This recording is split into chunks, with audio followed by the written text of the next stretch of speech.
téléspectateurs, eh bien bonjour, je suis très heureuse de vous retrouver sur votre nouvelle chaîne Espoir TV, car le meilleur reste à venir, pour votre émission De vous à moi. Alors c'est un De vous à moi revu et corrigé, nouvelle version.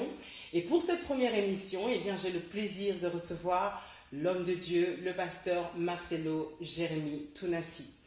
Alors, nous allons voir un peu, le pasteur Tounassi étant actuellement en Belgique pour nous présenter son ouvrage, un livre qui s'intitule Stratégie face à la tentation. Il a eu l'occasion de faire des conférences de presse pour parler de cet ouvrage, mais aujourd'hui nous allons aborder avec lui quelques points de cet ouvrage, mais également parler de son appel, de son ministère, de son message et de l'avenir, de ce qu'il a l'intention de faire dans les années à venir. Pasteur Marcelo, bonjour. Bonjour, maman Julie. Enfin, on se retrouve. C'est un honneur et un plaisir pour nous de vous recevoir. Alors, vous n'êtes plus à présenter. Vous êtes très connu, très populaire. On va voir ça plus tard. Mais si en quelques mots, je vous demandais de dire qui est le pasteur Marcelo Jérémy Tounassi, qu'est-ce que vous pourriez dire de vous-même? Eh bien, ça c'est une question simple mais compliquée. Je ne m'étais pas attendu à une telle question. Qu'est-ce que je peux dire de moi? Je suis un pécheur sauvé par grâce, un amoureux de Dieu, un adorateur et un prédicateur de la sainteté, de la vérité, c'est cela. Un papa, un mari. Un père, un mari, ah oui, il y Un a tellement de pasteur. choses. Ah, s'il faut dire tout ça, je suis un mari, je suis père de 3 enfants, le mari de Maman Blanche, Tounassi, pasteur d'une église, représentant légal de la communauté Créfem, qui a maintenant en son sein plusieurs églises. Je suis écrivain, je suis musicien, je suis le fils aîné d'une famille, je suis un Congolais. Comment on fait pour à un moment donné arriver à être tout ça en même temps et savoir justement gérer chaque domaine en même temps? Être un bon mari, un bon papa, un bon pasteur, un bon écrivain, un bon chantre et avant tout un enfant de Dieu, un bon fils. Comment on fait? C'est très difficile parce que des fois tu es trop spirituel, tu négliges le social, des fois tu es trop dans le social, tu négliges le spirituel, des fois c'est l'écrivain qui crie et le prédicateur te réclame, des fois les enfants te réclament, l'église te réclame, la communauté te réclame, les chaînes de télévision te réclament. C'est pas facile. Je ne peux pas dire que j'ai atteint un niveau de perfection dans mon équilibre, mais c'est une lutte de tous les jours. Et il faut y arriver parce que sans équilibre, il n'y a pas d'harmonie. L'équilibre, c'est ça l'harmonie. Et Dieu, c'est un Dieu harmonieux. Vous voyez comment est-ce qu'il a créé les constellations, les galaxies. Tout est en place, tout est en ordre. Et la Bible dit, soyez parfaits comme votre Père Céleste est parfait. Donc je suis tout le temps en quête de cette perfection, de cet équilibre. Mais vraiment, c'est pas facile.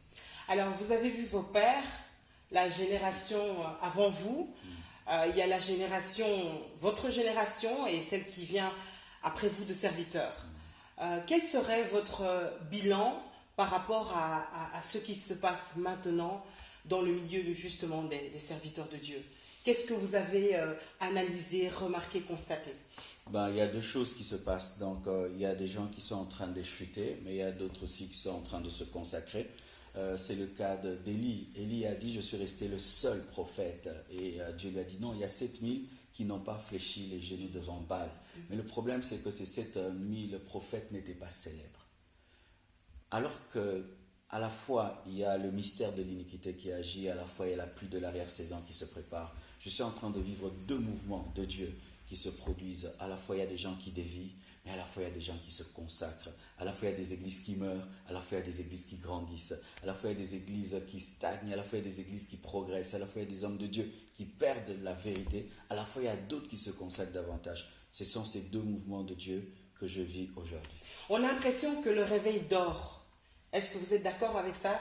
On a l'impression que l'Église s'est endormie et que le réveil, par rapport à il y a une dizaine d'années, où notamment à Kinshasa, on voyait un réveil énorme, on voyait des gens partout, tout le monde priait. Est-ce que vous avez le sentiment que, entre guillemets, le réveil dort? Moi, je me suis converti en 1990. En ce temps-là, les églises n'étaient pas belles, elles n'étaient pas très présentables, les pasteurs n'étaient pas riches, ils n'étaient pas très instruits, mais il y avait la vie de Dieu.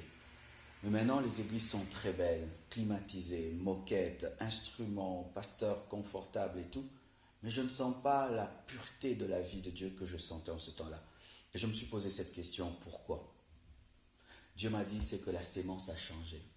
Quand vous changez la sémence, vous changez automatiquement les fruits. Qu'est-ce qu'on nous prêchait au départ? Cherchez premièrement le royaume des cieux et sa justice et le reste sera donné par-dessus. Mais quand les mêmes personnes qui nous ont prêché ce message si simple et profond reviennent, ils disent si tu n'es pas millionnaire, tu n'es pas délivré. Si tu n'as pas une voiture, tu n'es pas délivré. Si tu ne voyages pas, tu n'es pas délivré. Si tu n'es pas bien habillé, tu n'es pas délivré. Ils sont venus s'aimer livrer. Et ça a étouffé la vraie sémence de Dieu. Et je crois que là, les hommes de Dieu devront nous repentir, revenir aux anciens messages. Parce que la Bible n'est pas vieille. Dernièrement, je prêchais, j'ai dit, pourquoi on ne voit plus les conversions des musiciens païens, comme avant? Pourquoi on ne voit plus des grands magiciens, politiciens se convertir? En ce temps-là, quand les églises n'étaient pas belles, il y avait des grands politiciens qui abandonnaient l'occultisme et qui venaient le témoigner. Il y avait des grands musiciens qui devenaient des prédicateurs. Pourquoi plus maintenant? C'est parce que le message a changé. Lorsqu'ils viennent à l'église, oh, Dieu va te bénir, alors qu'il sait dans son fond qu'il vit dans le péché. Son propre cœur, qui est le plus grand prophète, lui dit qu'il est pécheur, mais il entend un homme de Dieu lui dire, parce que c'est une star de la musique, notre frère ceci. Lui-même sait qu'il n'est pas frère en Christ, mais l'homme de Dieu l'appelle frère. Donc finalement, on a des églises remplies, mais pas forcément de gens convertis. La taille d'une église n'est pas le signe de sa croissance parce qu'il y a des églises qui sont obèses, parce qu'il y a aussi l'obésité spirituelle. L'obésité spirituelle consiste à avoir une église grande numériquement sans des vrais disciples, pas du pasteur, des vrais disciples de Jésus-Christ. Lorsque vous voyez une église dans laquelle le pasteur dévie et les fidèles acclament, c'est une église malade parce que les vrais disciples te ramènent sur le chemin et quand tu ne reviens pas sur le chemin, ils quittent l'église. Mais nous voyons des églises qui continuent à se remplir malgré la déviation doctrinale, malgré la perversion, malgré l'entêtement dans le mal. Ça, ce sont des églises malades, même si ce sont des églises de 5000 membres, 10 000 membres répandus dans le monde entier. Alors, on peut dire une chose, c'est que votre message, il est radical. Donc, c'est la sanctification. Vous avez fait un choix depuis quelques années de prêcher uniquement ça parce que Dieu vous a dit de prêcher ça. Alors, à mon avis, vous devez pas vous faire que des amis. Et en plus, vous allez un peu à contre-courant. Qu'est-ce qui vous donne justement la force de tenir dans ce message? Parce qu'après tout, vous êtes populaire. Vous pourriez vous dire, bon, maintenant ça va, on me connaît suffisamment, donc je pourrais être un peu plus soft dans mon message. Mais qu'est-ce qui fait que vous gardez ce même message radical malgré tout? Ce sont mes modèles. Je lis beaucoup les livres des vieux serviteurs de Dieu. Wesley, Finney, des hommes qui ont bougé le monde. Moi, j'ai rien fait. J'ai rien fait. Des hommes qui, rien que par leur passage dans un train, amenaient des conversions. Sa présence convertit nation. Des hommes qui ont bouleversé des rois. Alors quand je lis leurs livres, je dis Marcelo n'est rien. Et ce sont des hommes qui sont morts dans leur message, qui ont été tués dans leur message. Je me suis dit, je dois être comme eux. Et c'est mon rêve. Je veux être comme un Wesley, je veux être comme un Finney. Et je veux être comme Jacques-André Verneau. Cet homme de Dieu qui a prêché la sainteté jusqu'à sa mort. Il m'a inspiré. Et je me dis que si aujourd'hui j'arrête de dire ce que je dis, et ce que Dieu a dit, tout est accompli. Tant que Jésus-Christ me le demande, je le prêcherai. Et j'aimerais même donner cette précision. Je ne prêche jamais pour déranger les gens. J'entends et je dis. Certains, ils entendent délivrance, ils prêchent délivrance. Ils entendent prospérité, ils prêchent prospérité. Moi, j'ai entendu une voix audible me dire « Prêche la pureté à mon peuple ». Comme eux obéissent à leur appel, moi aussi j'obéis à mon appel. Vous savez, le feu, il indique rouge, vert et orange. Moi, j'indique rouge. Stop, arrêtez. Mais d'autres, ils disent vert. Dieu te bénira, Dieu est avec toi. Mais moi, je suis un feu qui dit rouge. Alors, chacun son rôle. Alors, on pourrait dire, vous n'êtes pas vieux, vous n'êtes pas jeune non plus, mais vous n'êtes pas vieux. Alors, les vieux ou les jeunes pourraient se dire, lui, il vient, ce jeune-là, vient avec ses leçons de morale.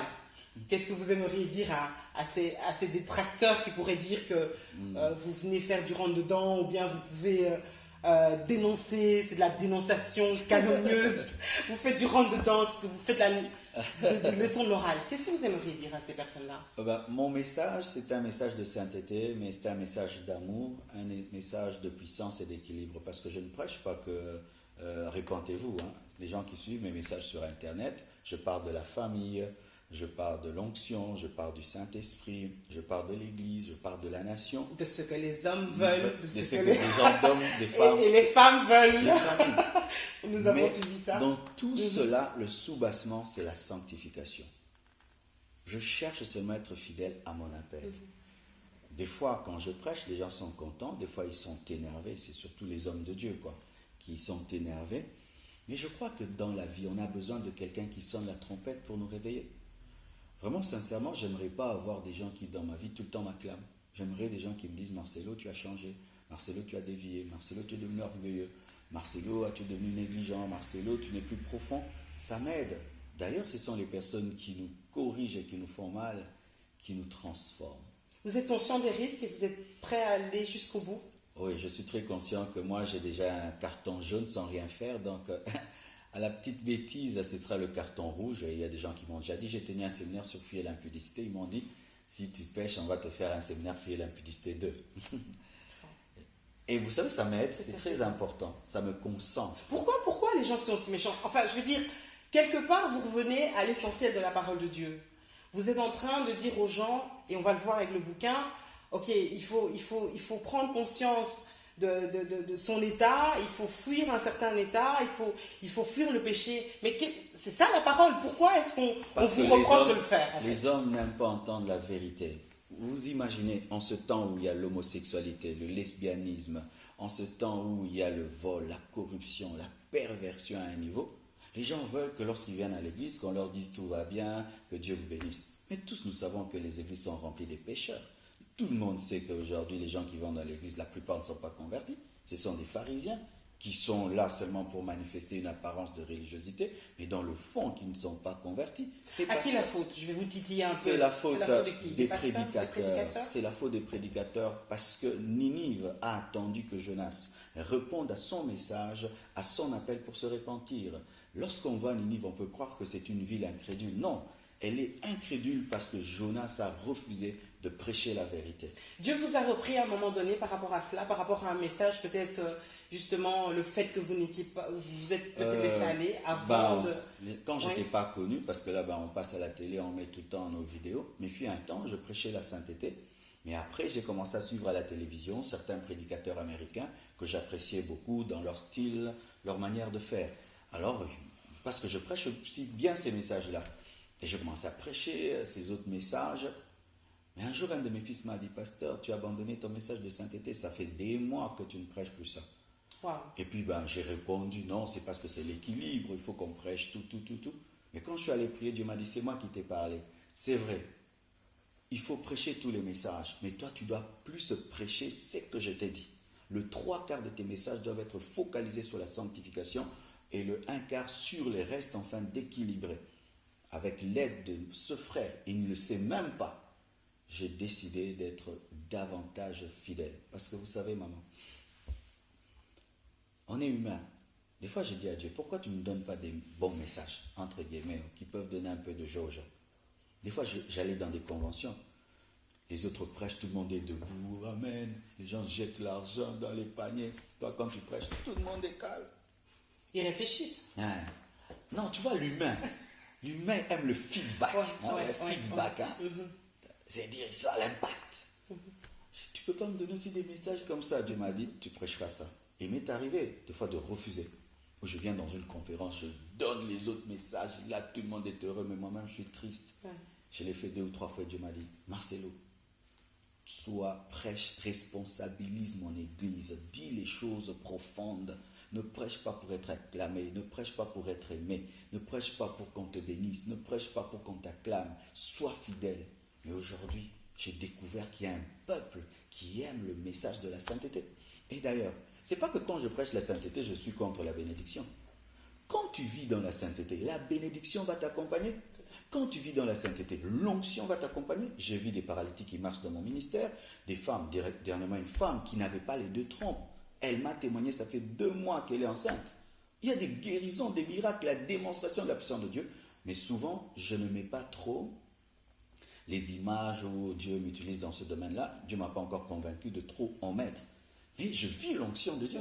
Je vis la puissance de Dieu. Je vis cela. Je vis cela. Pourquoi? Parce que la sainteté attire la puissance, la vraie puissance. Parce que la vraie puissance te transforme. Mais si tu opères dans la puissance seulement pour guérir les autres tout en vivant dans le péché, eh bien, Dieu t'utilise comme une pierre et c'est du bénévolat spirituel. Alors, il y a une contradiction, c'est que quelque part, vous avez dit tout à l'heure, et c'est vrai, les gens ne veulent pas forcément entendre ces choses. Et pourtant, partout où vous allez, sans vous flatter d'ailleurs, c'est plein. Les gens vous suivent. Les gens sont mobilisés. Les gens de partout, de tout âge, de toute tranche sociale. Qu'est-ce qui fait justement que les gens écoutent, vous suivent pour écouter ce message? Est-ce que c'est l'art de communiquer? Est-ce que vous avez étudié comment présenter le message afin que les gens l'acceptent, avalent la pilule, comme on pourrait dire? Ou bien est-ce que c'est parce que finalement, eh bien, les gens ont vraiment ces nécessités, un besoin d'entendre ces choses-là? Ils sont fatigués des flatteries. Ils sont fatigués des messages secondaires. Ils ont entendu ces messages-là. Tu seras, tu deviendras, ils ne deviennent jamais. Et ils comprennent que le principe d'abord, c'est réparer l'autel avant d'invoquer le feu. Élie a d'abord réparé l'autel avant d'invoquer le feu. Ils ont soif de l'éternité. Chers pasteurs, vos fidèles ont besoin d'entendre un message sur l'éternité. Parce qu'ils sont conscients au-dedans d'eux qu'ils vont mourir. Ils sont conscients que l'enlèvement aura lieu. Des fois, ils ont peur au sujet de leur salut. Et ils ont besoin. Alors, le peuple de Dieu a soif de ce message. Et quand vous le donnez, ils veulent l'entendre. Ils viennent entendre. Ce n'est pas parce que c'est Marcelo. C'est le message du temps qui prépare l'Église à l'enlèvement. Alors, Marcelo Tounassi, c'est un véritable phénomène. Enfin, je veux dire, c'est un phénomène. Je ne sais pas comment on peut dire ça autrement. Mais ceci dit, quand on est face à vous-même, on se rend compte que c'est une personne tout à fait simple, tout à fait humble. Comment vous faites ça? En même temps, être aussi populaire et rester en même temps aussi simple. Quels sont vos garde-fous? Quel est votre secret? J'étais très orgueilleux quand j'étais dans le monde. C'était parmi mes grands péchés. J'étais vraiment l'incarnation de l'orgueil. Wow. Un orgueilleux à un niveau, je vous dis, impossible. Ah oui, vraiment, j'étais l'incarnation de l'orgueil. Parce que vous savez, quand on était jeune, un métis, on se prenait pour supérieur aux autres. Toutes les filles t'aiment, tu t'habilles bien, tu habites une belle maison, les parents t'envoient dans une bonne école et tu es gonflé. Et quand je me suis converti, je suis sorti de l'orgueil social, mais je gardais l'orgueil dans un autre domaine, intellectuel et spirituel. Et Dieu un jour m'a dit, tu es orgueilleux. Maman, est-ce que Dieu vous a dit que vous êtes orgueilleuse? L'entendre des autres, c'est autre chose. Dieu lui-même, s'il te dit, il m'a dit, Marcelo, tu es orgueilleux. J'ai senti l'âme dans mon cœur. Parce que je savais que l'orgueil, c'est une nature satanique. C'est l'orgueil qui a engendré le diable. Vous savez que l'orgueil existe avant la sorcellerie. L'orgueil existe avant l'adultère et le mensonge et le vol. C'est l'orgueil qui a engendré tous les péchés. Et Dieu m'a dit, j'étais orgueilleux. J'ai eu mal. Donc tu es mon antithèse en fait. C'est ça. Et là, il a commencé à me briser. C'est pourquoi des fois dans la vie, il faut accepter l'anonymat. C'est dans l'anonymat de la pierre qu'elle est polie pour être jetée sur le front de Goliath. J'ai prié dans des églises dans lesquelles il n'y avait pas d'instruments. Le pasteur était analphabète. Et vous priez, il n'y a point de porte et tout le monde vous voit. Et puis j'ai quitté cette église, je suis allé au pied d'un autre pasteur où on vous envoie. On vous dit de balayer l'église. On vous dit de torchonner l'église, de poser les bâches. Vous êtes les domestiques de l'église alors que tu es d'une bonne famille. Vous transportez des bancs. Ça m'a brisé. Aussi, j'ai vu d'autres aînés devenir orgueilleux. Et comment est-ce que Dieu les a abandonnés? Il y a des gens qui ont vécu un succès qui me dépasse, un impact qui me dépasse. Mais lorsqu'ils se sont fait Dieu, ils se sont fait des stars et des vedettes. J'ai vu comment est-ce qu'ils ont chuté, comment est-ce que l'onction les a quittés. Ils sont devenus pour moi un modèle. Et je dis toujours, je ne ferai jamais comme eux. C'est beau de voir un homme élevé qui est humble. C'est ça Dieu. Dieu est grand, mais il nous appelle ses enfants. J'ai toujours été touché quand j'étais infidèle de voir un grand pasteur prêcher à la chair, mais quand il descend, c'était un homme comme vous. Et je disais, le jour que je serai un homme de Dieu élevé, je prêcherai les gens, non pas par mes paroles, mais par mon humilité. Où ils disent, mais c'est un autre quand il a la chair et un autre quand il est avec nous. C'est beau l'humilité dans la grandeur. Quelle est la première chose que vous aimeriez justement dire à vos collègues, serviteurs, servants de Dieu, pour les encourager par rapport à la première partie de cette émission où nous avons abordé le ministère? Je peux dire ceci aux hommes de Dieu. L'ennemi nous a amenés à douter des vrais principes de Dieu, les principes de l'humilité, les principes de la sainteté, de la pureté. On commence même à douter, est-ce que ça marche ces choses-là? L'humilité, la sainteté, la crainte de Dieu, servir Dieu dans ses principes, est-ce que ça marche? J'aimerais vous dire, homme de Dieu, ça marche. On n'a pas besoin d'occultisme, on n'a pas besoin de magie, on n'a pas besoin de manipuler, on n'a pas besoin de voler, on n'a pas besoin de fausses prophéties. Soyez patient dans votre appel, travaillez dur, laissez Dieu aussi vous travailler. Ne prêchez pas la parole pour les autres, mais prêchez-vous vous-même ce que vous dites à vos fidèles. Parce que ce qui a plus d'impact dans le ministère, ce n'est pas ce que tu dis, mais ce que tu es. Ce que tu es prêchera plus que ce que tu dis. C'est ce que j'aimerais vous dire. Je vous encourage. Les vieux principes de la Bible marchent. Vous n'avez pas besoin de connexion charnelle pour que Dieu vous élève. Vous n'avez pas besoin d'un homme de Dieu pour vous élever ou d'un quelqu'un partenaire. Non. Craignez Dieu, marchez dans sa crainte. Lui-même vous élèvera. Et j'aimerais aussi vous dire, en soi aussi, le succès, ce n'est pas passer à la télévision. Le succès, ce n'est pas être connu. Le succès, ce n'est pas être sur des banderoles et des affiches et faire des plats. Le succès, c'est être fidèle à ce que Dieu t'a dit. C'est cela. Waouh! Alors, le fameux bébé, le bouquin, l'ouvrage. En tout cas, vous avez raison. 200 pages, mais très facile à lire. Alors, d'abord, donc stratégie face à la tentation. D'abord concernant la forme, l'image. L'image. Ça peut choquer, non? Oui. Alors, on vient de parler d'humilité. Comment, là je vous embête un peu, comment on peut justifier que Marcelo Tounassi, très humble, met sa photo en couverture? Oui. Je l'ai mise parce que j'ai écrit un premier livre, je n'avais pas mis ma photo. Et comme les gens pensaient que je ne suis qu'un prédicateur, ils ne savaient pas aussi que j'écrivais. Il se faisait qu'ils avaient du mal à trouver mon livre, même quand je le mettais dans les librairies. Parce qu'ils ne voyaient pas. Non, tu as un livre. Oui, j'ai un livre. D'ailleurs, il est dans la librairie telle. Oh, mais je n'ai pas vu. Il est dans tel supermarché, je n'ai pas vu. Alors, mon équipe autour de moi a dit, alors pour que les gens repèrent facilement le livre, mettons alors une photo dessus. C'est seulement ça. Mais si ce livre, en mettant la photo, dérange, le prochain, je ne mettrai pas ma photo. Alors, moi, je vais vous dire un secret en termes de communication. C'est bien calculé parce que vous n'êtes pas tout à fait dessus. Vous êtes en partie dessus. Donc ça a été un peu bien calculé.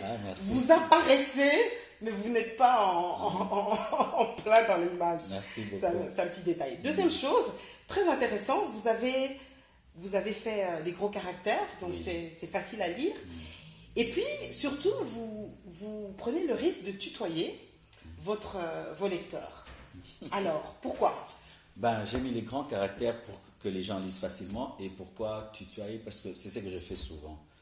Je n'arrive pas à prêcher à quelqu'un lorsque je me sens loin de lui. Parce qu'en soi, quand je prêche, je parle à un ami. Et un ami, on dit tu, on ne dit pas vous. Mais des fois, j'ai fait des efforts pour vous, voyez. Mais après, je retombe dans le tutoiement. C'est pas que je manque du respect aux gens, mais j'aimerais me sentir proche. J'aimerais que ce livre soit la lettre d'un ami à un autre. Je ne sais pas si ça vous est déjà arrivé. Je reçois facilement les conseils d'un ami que d'un supérieur ou d'un étranger. Tout à fait. Et là, si je dis, tu peux vaincre la tentation, tu n'es pas obligé de tomber. J'aimerais que ce soit un ami qui parle et qu'on retrouve le style que j'utilise quand je prêche. Ce qui n'est pas une différence entre mes vidéos et le livre. C'est seulement cela. Mais ce n'était pas pour manquer du respect aux gens. Le choix de la simplicité, en tout cas, quand on vous lit, c'est vraiment facile à lire. Hein. Ça se lit très très très facilement, ça coule. On est en plein dedans et on a l'impression, comme vous dites, on a l'impression que c'est un recueil de témoignages, de vécu. Oui, c'est tiré en partie aussi de mon expérience personnelle. Parce qu'on prêche mieux ce qu'on a vécu. J'ai donné à Paris, c'était dimanche. On m'a dit, pasteur, donnez-nous un exemple d'une tentation, parce que vous dites stratégie et tout. Et puis j'ai partagé une expérience que j'ai connue. Comment est-ce qu'au début du ministère, une femme a voulu me faire tomber dans l'impudicité. Elle m'a tendu un piège, elle m'a invité chez elle, disant qu'elle était malade. J'arrive chez elle, elle n'est pas dans le salon, on me dit qu'elle est dans la chambre, j'entre dans la chambre, je la trouve presque nue, elle a mis de l'huile partout, elle a mis des lentilles, elle a mis une musique douce, climatisation et tout, elle m'a dit clairement comme ça ce qu'elle voulait, et là je suis avec elle. Alors j'ai dû appliquer une stratégie que Dieu m'avait donnée, il m'a dit fâche-toi. Alors je me suis fâché et puis j'ai pris autorité sur elle. Je n'ai plus traité la personne, j'ai traité l'esprit qui était derrière. J'ai dit, agenouille-toi, tu as un démon, je veux chasser le démon. Elle s'est agenouillée, et j'ai commencé à prier pour elle, j'ai fui, je l'ai laissée. Oui, c'est ce que j'ai dit, on fuit. J'ai fui, à un moment donné, on et fuit. j'ai eu une leçon à vie. Maintenant, quand une femme m'invite chez elle, je vais avec ma femme. Okay. Ouais. Alors, vous parlez de 3 sources de tentation, le diable, Oui. la chair et l'homme. Oui. On explique un peu? Le diable, c'est le premier tentateur parce que c'est lui qui a inauguré la tentation. Il a tenté Ève. Et la chair, c'est cette partie qui est en l'homme déchu. C'est-à-dire, lorsque nous naissons de nos parents, nous acquérons la nature d'Adam. C'est une nature qui est déjà pécheresse sans péché. Parce que l'homme est pécheur sans péché. L'homme ne devient pas pécheur quand il pêche. Nous naissons pécheurs. Alors, cette nature pécheresse nous pousse à la convoitise. C'est pourquoi il dit que personne ne dise que Dieu le tente, parce que l'homme est tenté par sa propre convoitise. Mais il y a aussi l'homme qui nous tente. Nous voyons l'exemple dans Proverbe 7 de la femme prostituée qui a tenté ce jeune homme et qui l'a fait tomber. Nous voyons comment est-ce que Dalila a tout fait pour connaître le secret de la force de Samson jusqu'à couper ses cheveux. Donc nous sommes tentés, des fois par le diable, des fois par notre propre chair et des fois par 2 hommes. Sachez ceci, toute tentation n'est pas satanique. Des fois, il n'y a pas Satan dans la tentation, il n'y a que la convoitise. Des fois même quand on dit « Satan m'a tenté », le diable dit « Non, là, ce n'était pas moi, c'était lui-même ». Ah oui, toute tentation n'est pas satanique. Mais lorsqu'une personne demeure dans un péché charnel, alors il y a un démon qui vient amplifier le mal. Parce que l'homme va en enfer, mettons, à 40 à l'heure. Le diable vient le pousser pour qu'il aille à 150 à l'heure. Mais déjà, l'homme y va. Alors, qu'est-ce qui se passe? Les hommes accusent souvent le diable, là il n'y a pas le diable, c'est pourquoi ils n'arrivent pas à surmonter la tentation. Mais il y a des tentations qui sont démoniaques. Celle-là, il faut prendre autorité sur les démons. Parce que des fois, ce n'est pas la chair, c'est au-delà de la chair. C'est une entité spirituelle qui travaille à vous faire tomber. Là, il faut prendre autorité. D'accord, on va prendre quelques exemples pour que ça soit vraiment très très clair Oui. dans la tête des gens. Bien sûr, en lisant l'ouvrage, le livre, c'est très très clair et je vous invite vraiment à le lire parce qu'il est très très intéressant. Première chose, la nouvelle naissance. Les choses anciennes sont passées, toutes choses sont devenues nouvelles, nous sommes nouvelles créatures. Est-ce que nous sommes soustraits à cette même tentation en étant non convertis que convertis? Oui.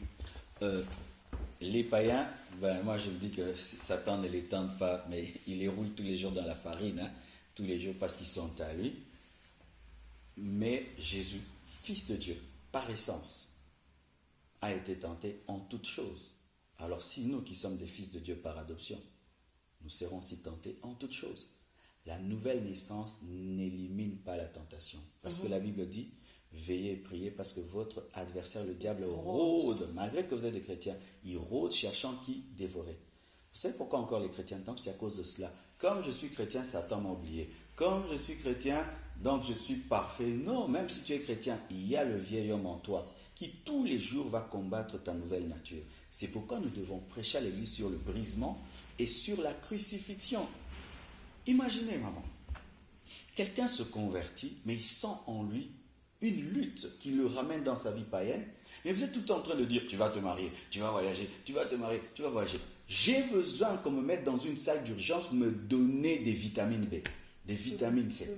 La personne est en train... Aujourd'hui, nous avons des jeunes qui ont quitté l'homosexualité. Moi, j'ai des jeunes qui viennent au bureau, pasteur, j'étais lesbienne, j'ai arrêté. J'étais homosexuel, j'ai arrêté. Maintenant, quand ils rentrent dans le monde, et les anciens copains et copines viennent le ramener. Alors, tout ce qu'on lui dit commence à le tourmenter. Même dans sa chair, il ressent des choses. Mais il faut lui l'enseigner à dire non. Parce que crucifier la chair, c'est quoi? Ce n'est pas te faire souffrir, te mortifier. C'est dire tous les jours non, c'est ça crucifier. Non, je ne le ferai pas. Mais est-ce qu'on sait résister par soi-même? Par exemple, justement, comme vous avez dit, donc l'ancienne nature. Par exemple, une personne avait un problème d'alcool avant de se convertir. Qu'est-ce qui fait qu'à un moment donné, lorsqu'elle se convertit, elle arrive à stopper cela, alors que c'était une véritable addiction? Qu'est-ce qui fait qu'on peut arrêter? C'est la puissance de Dieu, Okay. mais lorsque tu la laisses opérer en toi. C'est-à-dire que lorsque Dieu vient dans ta vie et que tu le reçois, il te donne une nouvelle nature, mais tu dois laisser cette nouvelle nature grandir. Et comment est-ce que cette nouvelle grandit? C'est lorsque tu lui donnes les aliments pour sa croissance. Celui qui vient à Christ et qui du coup arrête avec l'alcool, pour qu'il demeure dans cette dimension de sainteté, il doit nourrir son nouvel homme de la parole de Dieu, qui est le lait spirituel de la prière. Alors celui qui se convertit, il ne lit pas la Bible, il ne prie pas, il ne médite pas, il ne vit pas dans la communion fraternelle, sa nouvelle nature sera malade, fragile, et c'est ce qui fera que l'ancienne nature va venir dominer, parce que ces deux natures se nourrissent. Okay. Le vieil homme se nourrit de ton ancienne vie, le nouvel homme se nourrit de la parole de Dieu, du Saint-Esprit. C'est pourquoi la Bible nous dit que lorsque l'Église primitive croissait, qu'est-ce qui se faisait? Il persévérait dans les enseignements des apôtres, la communion fraternelle, la fraction de pain. C'est ce qui fait qu'il dominait. Maintenant, les gens aujourd'hui se convertissent, ils ne lisent pas la Bible. Ils ne prient pas, ils ne jeûnent pas. Il est tout le temps devant sa télévision. La nouvelle nature est chétive. Elle ne sait pas t'aider. Tu peux vaincre. Mais comme tu ne nourris pas la nouvelle nature, tu ne sais pas dire non. Alors que tu es une nouvelle créature, mais tu es une nouvelle créature négligente. Parce que dans le salut, il y a la part de l'homme. L'homme doit accepter, l'homme doit croire, l'homme doit collaborer avec la volonté de Dieu. Ce n'est pas que Dieu vient, il te transforme et toi tu ne fais plus rien. C'est pourquoi dans le jardin d'Éden, il y avait l'arbre de la connaissance du bien et du mal. Pourquoi? Pour que le jour où l'homme se fatiguera d'une vie de paradisiaque, qu'il en sorte. Parce que Dieu ne nous impose pas la sainteté. Il ne nous impose pas. Nous devons choisir. Nous sommes des esclaves volontaires. Alors, 44 stratégies, c'est l'histoire de toute une vie finalement. Oui. Il y en avait même 77, mais pour ne pas faire un gros livre, nous avons divisé en deux. Alors, les autres seront dans le tome 2. Alors, on va les survoler un peu. La première, essentielle, prendre conscience. Que tu es tenté. Comment on prend conscience à un moment donné de son état? Oui, par exemple, la Bible nous dit que dans Matthieu 4, Jésus-Christ est allé dans le désert pour être tenté. La Bible reconnaît que Jésus était tenté. Et Jésus, on écrit noir sur blanc, Jésus, le Fils de Dieu, était tenté. Conduit par le Saint-Esprit en plus. Il a été, oui, conduit en plus. On nous dit que Joseph était tenté. C'est écrit. Même Paul dit, le bien que je veux faire, je n'arrive pas à le faire. Le mal que je ne veux pas faire, c'est celui que je fais. Il reconnaît. Il n'y a pas de pire malade qu'un malade qui ne reconnaît pas qu'il est malade.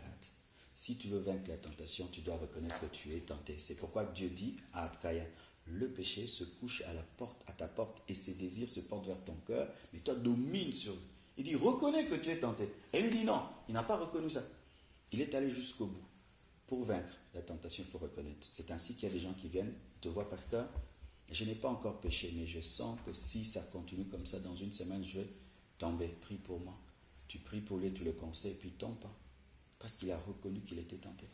C'est lourd tout ça, non? Finalement. C'est pesant. C'est pesant dans le sens où on pourrait se dire, mais c'est dur. La vie chrétienne est un combat. C'est un combat. C'est ça, vous savez. Pourquoi est-ce qu'aujourd'hui les prédicateurs ne prêchent pas ce que je dis? Parce qu'ils veulent faire croire aux gens que la vie chrétienne, c'est bonbons, biscuits, chocolat. Non. Jésus a dit que étroit est le chemin qui mène à la vie éternelle. Jésus a dit. Il a dit large est le chemin qui mène à la perdition. C'est facile d'aller en enfer, mais difficile d'aller au ciel. C'est Jésus qui l'a dit. Quand il dit petit troupeau, il a dit, vous serez persécutés en mon nom, on vous tuera, on vous lapidera, on vous calomniera. Jésus a dit ça. Mais pourquoi on ne veut plus dire aux gens la vérité? Voyez, quand tu amènes un enfant, tu lui dis qu'il deviendra militaire, tu lui dis là-bas, on va te tabasser, là-bas tu feras des pompes et tout, il est déjà préparé. Et demain il devient un grand général, mais on lui a tout dit. Mais dans l'église on ne dit pas ça. On dit viens, tout ira bien, tout. Moi je dis, viens à Jésus, il sera avec toi. Il te gardera, tu grandiras, tu auras la paix, tu auras la joie. Mais Le diable va te combattre, ta chair va s'opposer, le monde va s'opposer. C'est ce que Jésus-Christ a dit à ses disciples. Il a dit que ceux qui vous combattront diront qu'ils servent Dieu. Il a dit, je vous laisse comme des brebis parmi des loups. Jésus l'a dit.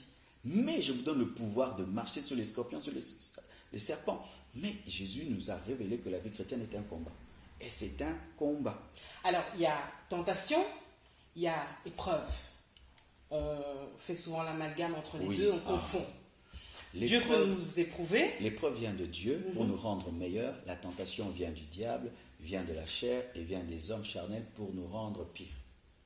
La tentation ne vient pas pour nous rendre meilleurs, mais l'épreuve vient pour nous rendre meilleurs. C'est comme on prend de l'or, on met dans le feu, c'est pour qu'il brille davantage. Mais la tentation vient pour t'anéantir. Mais celui qui surmonte la tentation devant Dieu prouve qu'il aime Dieu parce qu'il a pu dire non. Ok. 1 Corinthiens 10, 13. Tu seras tenté, tu ne seras pas tenté Au-delà de tes forces. Voilà. Et avec la tentation, il y a la porte de sortie. Oui. Comment vous pouvez expliquer ce passage Et par rapport à tout ce que vous venez de dire? J'aime expliquer ce passage en disant ceci, que le diable est un pêcheur de poissons qui va à la pêche avec un filet troué. Pourquoi? Parce qu'il dit que Dieu ne permettra pas que vous soyez tentés au-delà de vos forces. Donc, ce sont des stratégies qui peuvent être vaincues. Et Dieu préparera toujours une porte pour en sortir. Donc, quand le diable jette son filet, Dieu troue le filet et puis dit au poisson, sortez par là. Alors, lorsque le diable lance sur toi le filet de la tentation, tu te sens tenté, garde ton calme, vérifie. Il y a une toute petite porte. Soit tu dois fuir, soit tu dois prier, adorer, prêcher, enseigner, rester à la maison, faire une retraite. Ça veut dire que toutes les tentations sont filtrées. Notre Père ne nous soumet pas à la tentation, mais délivre-nous du mal. Du mal. Ne nous soumet pas à la tentation. Oui, c'est-à-dire ne permet pas à ce que l'ennemi nous tente au-delà de nos forces. C'est clair avec vous. Comment est-ce que vous avez appris à être aussi clair, aussi limpide dans vos propos, de manière à ce que les jeunes, vous avez vraiment des jeunes derrière vous, des jeunes qui aiment vous écouter. Comment vous avez réussi à avoir un discours aussi radical, comme on le disait tout à l'heure, mais aussi simple à comprendre? C'est pourquoi il faut s'asseoir à l'église et écouter les autres. Quand je me suis converti, je m'asseyais pour écouter des prédicateurs. Mon pasteur invitait beaucoup de prédicateurs, je les écoutais. Et quand il prêchait, j'ai dit, lui il prêche pas bien. Son message est fort, mais il le transmet mal. Lui il prêche bien, mais pourquoi il a prêché bien? Lui il prêche pas bien. À force de les écouter, j'ai dit, lui quand il a prêché, j'ai jamais oublié. Lui quand il a prêché, j'ai oublié. Lui quand il a prêché, ça m'a pas touché. Lui, alors à force de les écouter, sans que je sache, j'étais en train de me tailler un style de prédicateur. Alors les prédicateurs qui me touchaient, c'était les prédicateurs humbles, profonds, simples, au point où même un enfant peut comprendre. Alors je me suis dit aussi, moi quand je prêcherai, je ne compliquerai jamais la parole. Je lis des livres théologiques, je vais vous parler du grec ici, hébreu et tout. Mais est-ce que vous en avez besoin?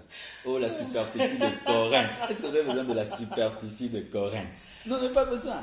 Il y a des trucs que je connais pour moi. Je peux les partager avec les pasteurs, les prédicateurs. Mais quand je vais prêcher, je veux que même un enfant m'entende. Je veux même qu'une maman qui vend du pain comprenne ce que je veux dire. Et aussi, mon père m'a aidé. Il est toujours là? Il est toujours vivant. Mon père, vous le voyez toujours? Oui, toujours. Qu'est-ce qu'il dit de vous? Il est heureux. Il est content? Il est fier, il m'encourage. Chaque fois que je vois, je prie pour moi. Il vous reprend parfois aussi, encore? Oui, d'ailleurs, j'allais le dire. Une fois, mon père est venu, il m'a écouté prêcher, puis il a fini. Il a dit, Marcelo, est-ce que ton église, j'aime limiter, a compris ce que tu as prêché? J'ai dit oui. Mais non, mais moi-même, là, j'ai rien compris. Le temps que je comprenne le premier point, tu étais au deuxième. Le temps que je comprenne le deuxième, tu étais au troisième. J'ai dit, comprenne. J'ai dit, ils doivent être des philosophes. En soi, il m'avait dit, Marcelo, tu dis des choses trop compliquées. Pourquoi dire trop de choses? Dis les choses calmement et profondément. Il m'a aidé. Tout ça s'est passé avant que je commence à passer à la télé. Tout ça, oui. Alors, on va parler de quelques stratégies avant de clôturer, parce que ça va très très vite. Donnez-nous les stratégies que vous considérez elles sont toutes essentielles, bien sûr, mais les prioritaires. Donner sa vie à Jésus.